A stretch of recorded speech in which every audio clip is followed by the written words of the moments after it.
Welcome back to The Rosy Romantic. I'm Bree, and today we're going to be reacting to the new Wuthering Heights trailer. So if you're interested in that, stay tuned. Also, feel free to like, comment, and subscribe because we are almost at 1,000 subscribers, y'all. So tell your aunties, tell your cousins, tell your friends, and grab your drinks, grab your snacks, and let's chat. So why does this thing already have 16 million views? This is crazy. In 3 days? All right, here we go. I already know it's cinematically gorgeous. We get it. If you were rich. I wonder if he took the wig from Frankenstein's creature and just had in this movie. And do what all rich men do. Live in a big house. Yeah, it is pretty. And be cruel to my servants. But you gotta give me something, okay? Take a wife. Look, she went, take a wife. A wife? Me? A wife? Heathcliff. You're not enough. Oh boy. Not for her. I mean, the cinematography is gorgeous, but we need also more than that, right? Oh boy. Heathcliff is gone. You must accept it. She's like, I can't live without Heathcliff. Oh boy. Y'all just putting not an emphasis on what the story's about, okay? There's more to the story than there's the love story, okay? It's not the greatest love story ever told. It's really not. It's Pride and Prejudice, okay? Why did you leave me? Why did you betray your own heart? Oh boy.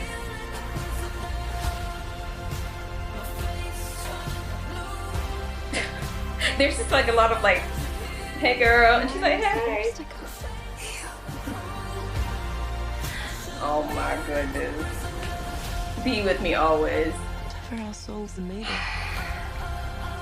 is mine are the same. Why does it remind me of After Kazoo Shock about Wuthering Heights and After? For that fiend, I will not have you near her.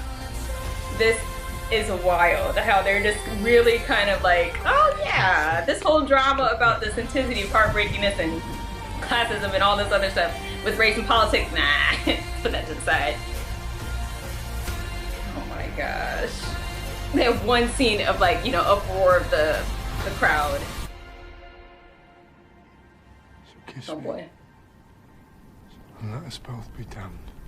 Y'all try to recreate that 2005 scene from Pride and Prejudice. Y'all can't top that. You gotta do something else. I saw, you know, the poster and I was like, I haven't even read this book, but just knowing, okay, my history, you know, in high school and college, hearing things like, this was devastating. Yeah, this was, you know, heartbreaking, you know, the drama of it all. That is not so much about this, like, epic love story, right? That there's a love story in it, but it's not all about it.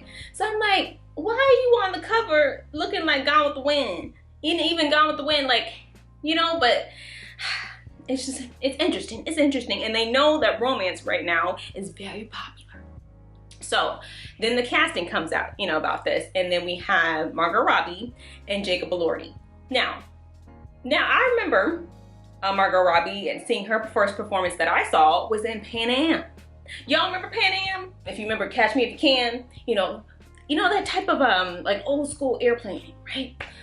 So I remember that, and then seeing her performances later on, she's going on to do great things. Also, you know, Barbie, and with Jacob Elordi, I saw him in The Kissing Booth, you know, for his first performances and things. And then most recently in the new Frankenstein, because I have not watched Euphoria. I've not watched any other, you know, TV shows or movies within him in it. But like, I was like really impressed. I was like, okay, as Frankenstein's creature, I was like, okay, he is, you know, showing his different range as an actor. Okay, because I haven't seen anything else of his.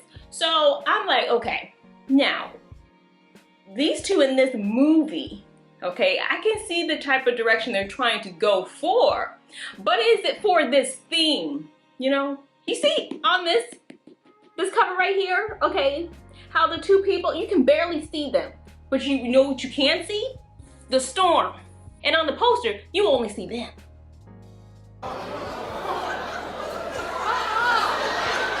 You see what I'm saying? Like this, read the book, but I'm warning you, honey, this is not a romance, okay?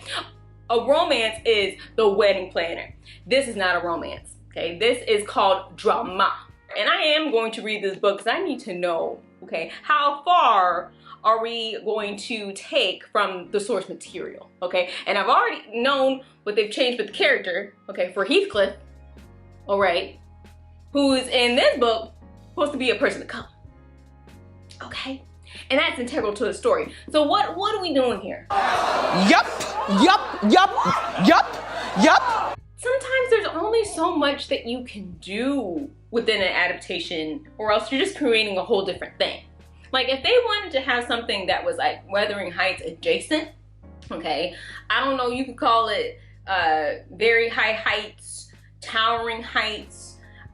We've been through the heights of it all, I don't know. But if you stray so far from it, should you actually call it Wuthering Heights? But let's see what it's all about here on the back of this introduction here by Daphne Merkin. So it says, an unpolished and devastating.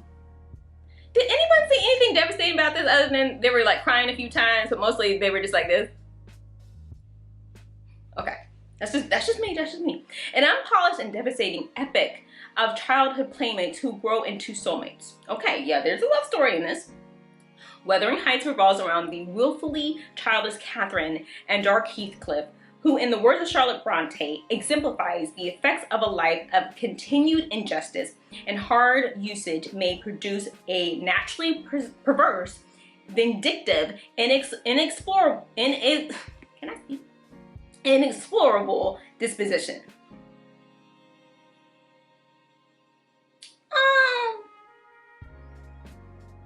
For me, like, you know, this is why this is integral to Heathcliff and his character, okay, as a person of color, okay? Because, yeah, you're trying to see the injustices, but then when you're looking at that within the film, who's played by Jacob Elordi, you just might go like, within the context of the story, let's look at history here, and you're saying that you adapt it, right? But there's only so much you can adapt with that, okay? And that's why I think Emily Bronte uses, okay, a man of color in this story to exhibit that, okay, and what's going on at the time, all right? So this has a little bit more weight to it, more heaviness and more thinking about of the moment, right? But let's continue on. Heathcliff and Kathy believe they are destined to love each other forever. Okay, I get that part of the story where they're yearning for one another, like they must be together, like Romeo and Juliet. Okay, we get it. But when cruelty and snobbery separate them, their untamed emotions literally consume them.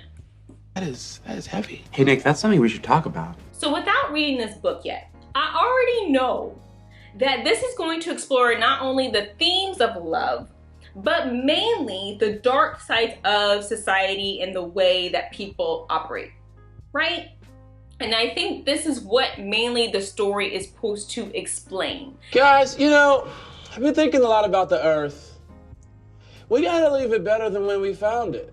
But within the movie, it just seems like, hey, these are two people yearning for each other and they will do anything to get back to each other. Okay, you know, that's good and all, but like, if you want to do a movie like that, okay, Wuthering Heights is not one of them. I think they should have went for something like this, okay? The Beautiful Ones by Silvia Moreno Garcia. It's gonna have your gothic, you know, depiction and the imagery of it all, but this is more focused on, you know, the romance of, you know, the two characters within this book. This is what you should have gone for, something like this. And I know there's adaptations, but I feel like they took it one step too far to say like, what are we making this movie for? Okay, there has to be some type of message, okay, when you're, you know, showing a film of this magnitude, okay? Because some movies are just, you know, just fun, you know, they're fun, they're light, whatever. But something this heavy, okay, by Emily Bronte, and even her sister knowing, Charlotte Bronte, is like, look, she's diving into some dark themes that we need to explore, we need to talk about. But if you were just saying, glossing over and like, oh, there's the romance, Hey girl. What are we doing here? Like, I don't know. So will I say this movie?